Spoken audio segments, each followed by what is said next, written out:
बिजली चोर बहू। कहते हैं ना, बच्चों में संस्कार माँ बाप से ही आते हैं। पारुल की शादी के पहले से ही उसके मायके में अंधेरा होने से पहले, पारुल कहाँ है?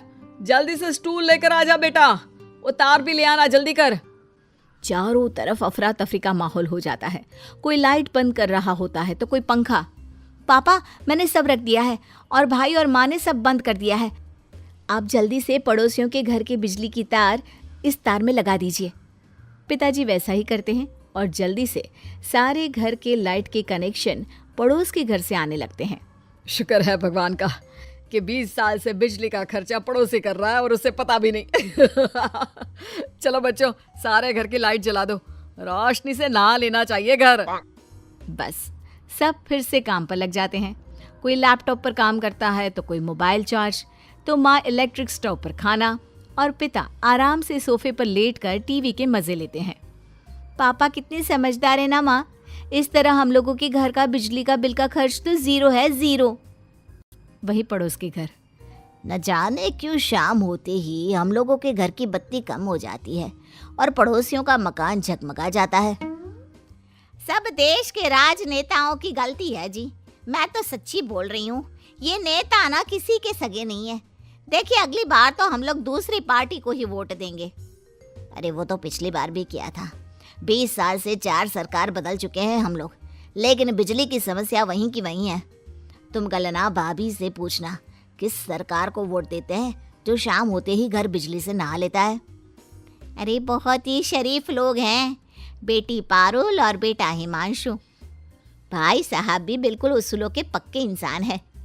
ये चमक तो लगता है उनकी सच्चाई और नेक दिली की है। हाँ। तो तुम कहना क्या चाहती हो? मैं मक्कार हूँ, बेईमान हूँ, जो घर की चमक शाम होते ही कम हो जाती है? हैं? बड़ी आई भाई साहब की तारीफ करने वाली। जाओ जाकर चाय लेकर आओ। बीवी वहां से चली जाती है। अगले रोज पारुल को देखने लड़के वाले आते हैं। लड़की की माँ कहती है, अरे पारुल बेटी, क्या क्या गुण है तुम्हारे अंदर, जरा बतलाओ तो।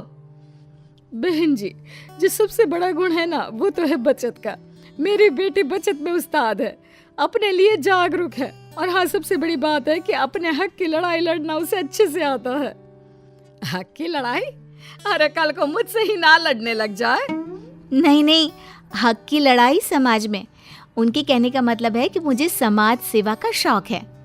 खैर, सास पारुल के गुणों से इम्प्रेस हो जाती है और पारुल की शादी राज से हो जाती है। शादी के 1 महीने बाद, माँ ये देख तो बिजली का बिल। अरे कितना आ गया? इस बार भी बजट बिगड़ेगा क्या ये बिजली के बिल के चक्कर में? माँ देख तो, बिजली का बिल सिर्फ 200 रुपया आया है। हैं? ये कैसे हो सकता है बेटा? AC, cooler, TV, fridge, laptop, mobile सब तो चल रहा है, फिर कैसे बिजली का बिल कम आ रहा है? जा जरा बिजली विभाग में दिखा कर तो आ। तभी वहां पारुल आ जाती है। हद है माँ जी, लोग उन लोगों के पास जाते हैं कि हम लोगों का बिल बढ़कर आया है, आप जाओगी कि कम आया है? अरे हंसेंगे सब आप लोगों पर। अरे बचत ही की है ना हम लोगों ने। चलिए। हाँ माँ, पारुल सही तो बोल रही है। सारा दिन पारुल को मैंने गर्मी में बैठे हुए देखा है।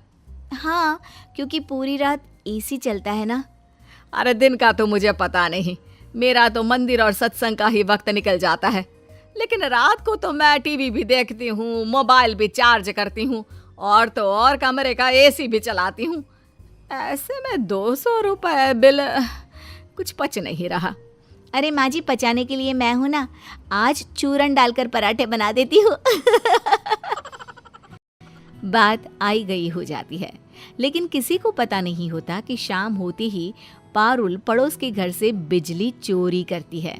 एक रोज पारुल रिक्शे में बैठकर सास के साथ बाजार जा रही थी कि सड़क पर गड्ढा होने के कारण रिक्शे से गिर जाती है। अरे देखो देखो, मेरी बहू गिर गई। अरे कोई है क्या? बचाओ मेरी बहू को। किसी तरह सब मिलकर पारुल को उठाते हैं। ये सड़क कौन है एमएलए? हाँ, मैं अभी ट्वीट करती हूँ इस सड़क की फोटो खींचकर। अरे सड़क सुधारने की जिम्मेदारी होनी चाहिए, टैक्स देते हैं हम। वो रिक्शा वाला कहाँ गया? कहाँ है वो? माफ कर दीजिए मैडम, वो रास्ते में अंधेरा था तो गड्ढा दिखाई नहीं दिया। वाह जी वाह, ये स्ट्रीट लाइट भी नहीं जल रही है। मैं अभी एमएलए को बोलती हूँ। बहू मंत्री के पास जाती है। अरे मैडम, ये तो बिजली विभाग की गलती है कि वो सड़क की बिजली क्यों काट रहे हैं। जाइए बिजली विभाग में कंप्लेन करिए। पता क्या है वहाँ का? शास्त्री भवन, कमरा नंबर 503। बहू अगले दिन शास्त्री भवन जाती है। कमरे नंबर 503 में जहाँ बैठा अधिकारी बहुत ही खड्डूस होता है। हाँ, ये टूटी फूटी महिला कौन है? ये डॉक्टर का क्लिनिक नहीं है, बिजली विभाग का दफ्तर है, समझी? अरे तो मैं आपकी शिकायत लेकर आई हूँ।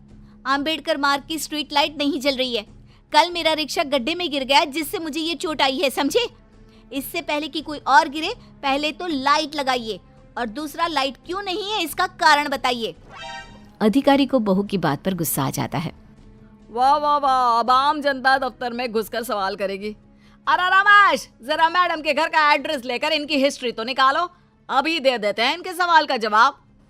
हाँ मैडम जी, पहले तो अपना नाम और पता लिखिए इस कागज पर, फिर आपको देते हैं जवाब कि वहाँ बत्ती क्यों नहीं थी। बहू सारा लेखा जोखा कागज पर लिखकर चली जाती है। अगले रोज, बहू, शाम के वक्त कौन आ गया, जरा देख तो। सामने बिजली विभाग के लोग खड़े होते हैं। अरे माँ जी, वही लोग आए हैं जिनके खिलाफ मैंने कंप्लेन की थी। माफी मांगने आए हैं क्या? नहीं, यहाँ छापा पड़ा है। आपके घर की तार पड़ोसी के घर पर लगी है। अब तो आप चलिए जेल। बहुत सवाल कर रही थी ना, जवाब वहीं मिलेगा। हाँ, नहीं नहीं, मुझे माफ कर दीजिए, मैंने तो बस वो गलती से।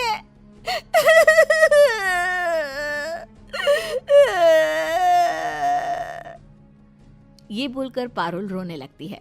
तभी वहां सास आ जाती है। अरे क्या हो गया? माफ कर देना, माफी मांगने आए हैं, तू क्यों रो रही है?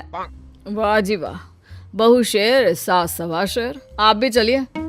चलिए? कहाँ चलिए, क्यों चलिए? एक तो आप लोगों की गलती से मेरी बहू गिर गई। शांत हो जाइए माँ जी, चुप हो जाइए। पर सास कहाँ चुप होने वाली थी। हाँ हाँ, और नहीं तो क्या, ऊपर से चलिए चलिए लगा रखा है। तभी वहां पारुल का पति भी आ जाता है। पारुल उसे देखकर जोर से रोने लगती है।